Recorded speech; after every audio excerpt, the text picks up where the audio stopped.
गुरुर्ब्रह्मा गुरुर्विष्णू गुरुर्देवो महेश्वरा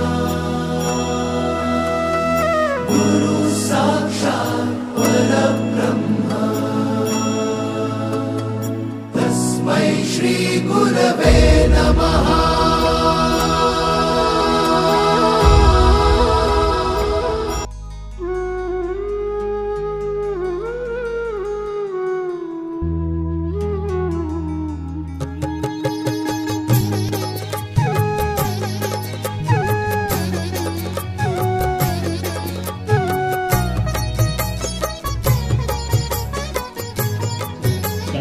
करत असतो मी जास्त वेळ घेणार नाही, कारण जास्त वेळ आपल्याला तुषारला द्यायचा आहे.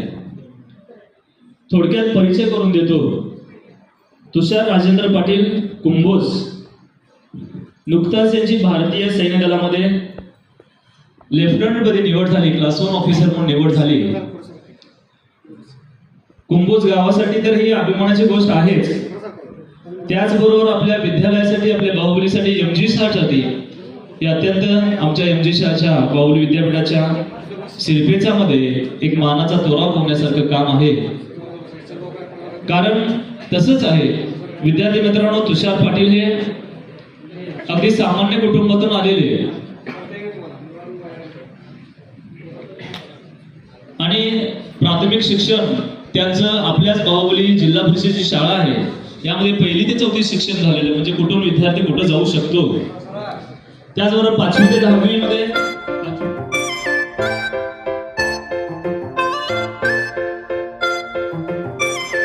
जोपर्यंत आम्ही याला घाबरायचं बंद करत नाही तोपर्यंत आपला विकास होणार नाही. मला माझ्या कारकिर्दीमध्ये तुषार माझ्या मुख्याध्यापक झाल्यानंतर कुणीतरी विद्यार्थी लालदेवाची गाडी घेऊन हिंडावं वाटायची आणि ती इच्छा समृद्धी आणि तुमच्या माध्यमातून पूर्ण होते हा खरोखर अभिमान आहे. त्यामध्ये सिव्हिलमध्ये थोडीशी जास्त अपेक्षा होती. ते सिव्हिलची वाट पाहिली, पण आता 2 महिन्यात ते सिव्हिल करून होईल असं वाटत नाही. तरी देखील भविष्यात जे शिकलेत त्यापैकी कोणीतरी IAS वगैरे व्हावं ही इच्छा आहे. नीरजला जमलं तर तो करेल. तुमच्या बसची पण वेळ झालेली आहे. आयुष्यात जर खरोखर एखाद्या क्षेत्रात जर जायचं आहे ना तुम्हाला, तर पर्पज शोधा. का मी त्या क्षेत्रात मला का जायचं आहे? का माझ्याकडं थोडं अट्रॅक्शन आहे फक्त की फेम मिळते, लोक सत्कार करतात, मला जास्त लोक ओळखतील किंवा माझं खूप कौतुक होईल, या गोष्टी खूप गौण आहे. ठीक आहे, त्यामुळं पर्पज शोधा. त्याच्यानंतर मला जी गोष्ट सतत सतावत राहिली, म्हणजे पहिल्या टूनला मला समजली, प्रथम क्रमांक मिळवला त्यावेळी. स्टोरीची सुरुवात इथं का होतीये हा पार्ट खूप महत्त्वाचा आहे. कारण त्यावेळी पहिल्यांदा आयुष्यात पहिल्यांदा युनिफॉर्म पाहिला, बघितला आणि परिधान पण केला. युनिफॉर्म ही अशी गोष्ट आहे की एका सामान्य व्यक्तीलाही असामान्य गुण ते युनिफॉर्ममुळे मिळतात. जाता जाता तुम्ही जर एखादा युनिफॉर्म मधला व्यक्ती किंवा युनिफॉर्म मधल्या अधिकाऱ्याला जर बघितलं तर तुमच्यात एक ऊर्जा संचारत असेल, किंबहुना एक तुम्हाला वाटत असेल. मला वाटतंय प्रत्येक भारतीय मुलाचं एक थोडं का होईना स्वप्न असतं की आपण आर्मी किंवा पोलीसमध्ये जावं. बरोबर आहे का? मग त्याच्यानंतर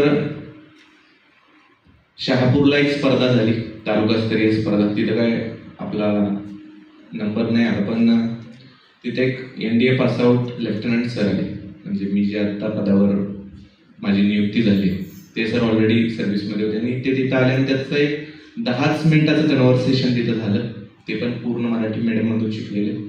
आणि त्यांच्या कन्व्हर्सेशन थ्रू मला सगळी क्लॅरिटी मिळाली की अधिकारी व्हायला आपल्याला भरती होतं येतं, सैनिक होता येतं, जनरल ड्युटी म्हणून होता येतं, ह्या सगळ्या गोष्टी माहीत होत्या, 1600 मीटर आणि पुलअप्स करून.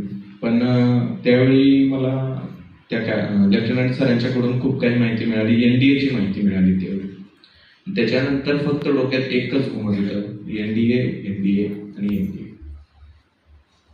माझी एक नंतर खूप कळकळीची विनंती आहे, सल्ला आहे, एक मोठा भाऊ म्हणून तुमचा, मोठा बंधू म्हणून तुम्हाला एक सल्ला आहे की कधीच आयुष्यात कुठल्याही वळणावर स्वतःला कमी समजू नका, स्वतःला कमी समजू नका.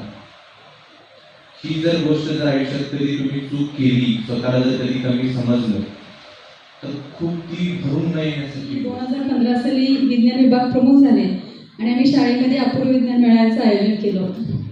त्यावेळेला तुषार आणि नीरजनं व्हॅक्यूम क्लीनर हे उपकरण केलं होतं आणि मी माझ्याकडे अरेंजमेंटची जबाबदारी होती आणि मी सगळीकडे फिरत होते आणि तो माझ्या मागोमागे येत होता, मॅडम माझं तेवढं व्हॅक्यूम क्लीनर तेवढं बघा की तुम्ही म्हणून. आणि त्यावेळेला मला तुषारमधलं जे स्पार्क दिसलं, तेव्हापासून ज्या वर्षी इन्स्पायर अवॉर्डची ज्यावेळेला मी 5वी ते 10वीसाठी मुलांची निवड करत होतो, मी परवा एक डायरी काढली, माझ्याकडे डायरीमध्ये नोंद होती आणि 2015 पासून बघितलं तर 2016 पासून तो 10वीला जाईपर्यंत इन्स्पायर अवॉर्डसाठी मी त्याचं नेहमी त्या ठिकाणी नॉमिनेशन करत होते.